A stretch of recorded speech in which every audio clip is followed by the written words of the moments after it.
All right, 126 on a Wednesday edition of the warm-up on 97.3 ESPN FM.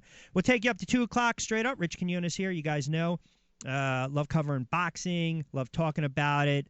One of the best tournaments. This is a great time for boxing because around the country, you've got all the Golden Gloves tournaments going on. Brian Adams does a wonderful job as a director of the New York Daily News Golden Gloves. They are in full effect. He's kind enough to join us for a couple moments. Good to catch up with you, pal. How you been?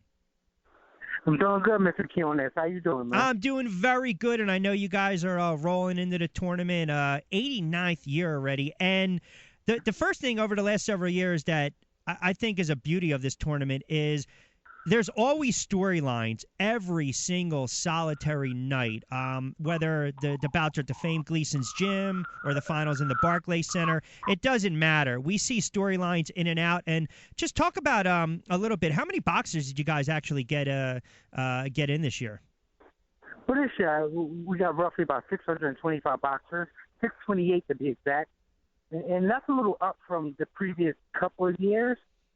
But for the most part, we average just over 600. Wow. Yeah. And for people that don't realize, some of the great fighters that have wore and won Golden Gloves. I mean, Brian, you were a multiple winner. You were a great pro. We've seen the Mark Brelands, the Howard Davis. I mean, we've seen Daniel Jacobs. I mean, this is a tournament that's produced 41 world champions. I think a lot of people who don't really understand amateur boxing kind of forget that this is a major tournament.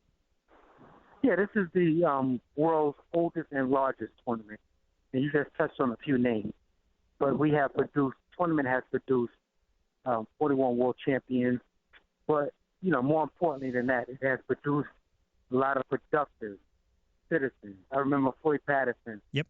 Before he passed away, speaking with him, and he told me, had it not been for the Golden Gloves, he would be dead or in jail. So you have, people who turn their life around for the discipline and the respect of the sport. Yeah, and what I find interesting, too, is for so many years, the men took center stage, and then we've seen a young female, Christina Cruz, who, I mean, let's be honest, when it's all said and done, records aside, she is the most recognizable, the best female fighter, the best amateur female fighter in the world. And I think she's smart enough to realize my best chance of going forward is to try to get gold in Brazil, but it just seems like every year we're always calling her finals ringside. I mean, she's going for what, unprecedented 9th pair this year? No, this year will be our 10th 10th pair. Yeah, going for a 10th pair. And, unreal. And wow, so it'll be 8 straight? Yeah. That's amazing. And that's not going to happen again. And listen, and she dominated the final last year against a pretty good boxer. Like, I don't think people really understand the level that she is, especially when it comes to female boxing. And you're right. I mean, you win a couple in a row, 3, 4, 5, but to see this kind of run, it's a testament to her and her character. And I think that's one of the beauties of the tournament, because you get some of these young fighters, you get some of these amateur fighters who maybe they don't turn into some great pros, but yet they still, no matter what, when it rolls around in April in the finals, you see them all walking around with their gloves. They got the necklace, they got the gloves. It's a fraternity. And they're walking around proudly. But to touch a little further on Christina Cruz, if you have done any athletics in your life, anybody, you realize the mental commitment that it takes. So for her to stay solid mentally, even on the local level, national level, you can get up for stuff. Yeah. International level, you get up. But to stay high mentally on a local level where you know that people can't beat you, and you just dominate night in and night out, I mean, that's a testament of, as you said, her character and of the sport.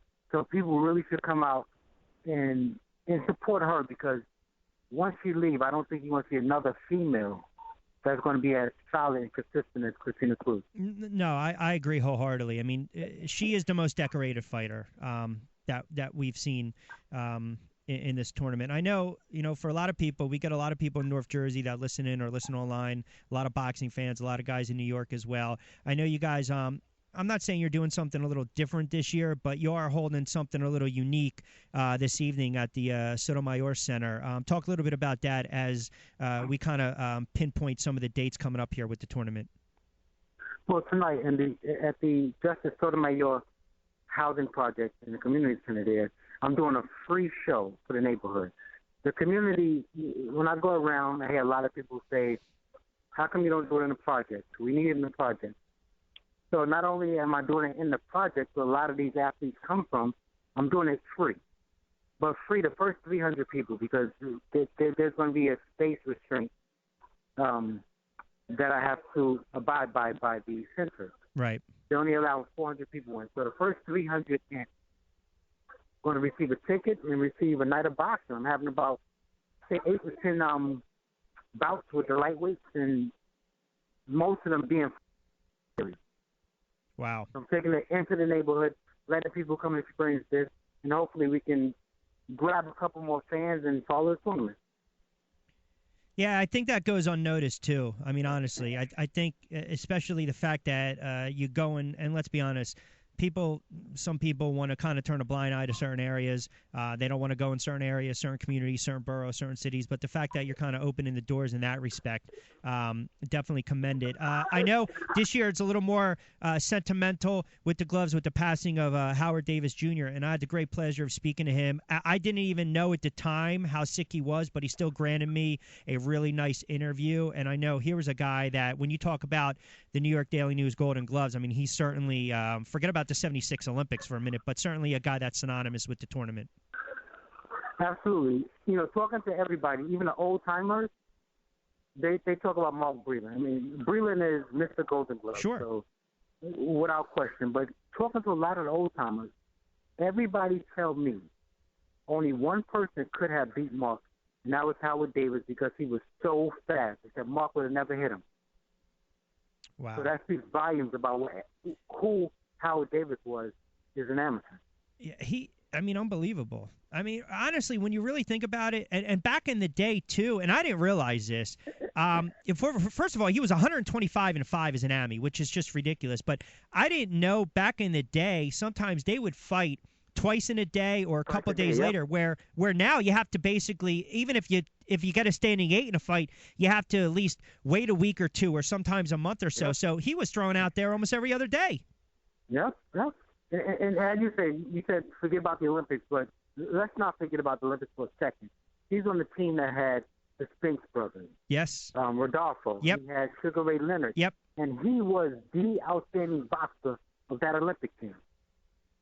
What was so impressive, by the way, is the fact that in the trials he had a fight and beat Aaron Pryor. Tommy Hearns. Plus Tommy Hearns. Pryor. He defeated Hearns on points. Look, you and I, we talk about this all the time. You're right. You certainly don't dismiss 76, but when you talk about the amateur ranks, and let me ask you this. I know I got another minute or so before I let you get out of here.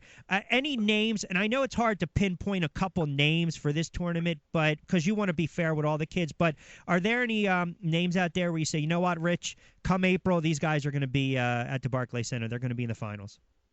Well, I still say Brian Saballo. Yep. I'll say a kid named Richard Hitchison, and again Christina Cruz. Sure. And Nisa Rodriguez. Nisa Rodriguez won 5 Golden Gloves. Yes. No one talks about her because of Christina Cruz. Yeah. No, and Rodriguez is great. And by the way, Gonzalez, I think, who won a pair, just turned pro, had her first female fight. So she was also another one last year in the finals.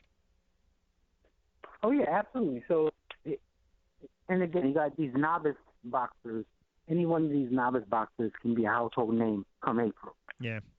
Yeah, it's a great tournament. You know me, I'm always excited when we roll around to the finals time. All right, is there any other events that you can just divulge as far as where they're going to be held? If not, where can people get some more information to find out everything? Well, the tournament is in the 3rd week right now. Check in, Garen. Go to the Golden Glove Facebook page. See the complete schedule. We're doing something big on March 22nd at the Aviator in Brooklyn. We're doing something big March 30th at the Empire City Casino in Yonkers. And then the finals, April 18th and 19th. So go on the Golden Glove Facebook page, look at the schedule. Everybody's welcome to come down. Let's support these young athletes. We yell and scream that the youth are doing all negative stuff. And then when they are doing something positive and productive, we're not getting behind them like we should be. So come down and get behind the athletes. You're doing a great job. I know how much time you devote to this, a lot of passion and a lot of heart with this, and keep up the great work. You know I love talking boxing with you, pal. Thank you, Rich, and I appreciate you. All right, you got it. Be well. Brian Adams does a really good job. He was a heck of a pro and a very good amateur as well. 609-573-3776. Yeah, for those who don't really, Philadelphia Golden Gloves right around the corner. New Jersey Golden Gloves right around the corner. And we'll sprinkle in a couple guests here and there as well.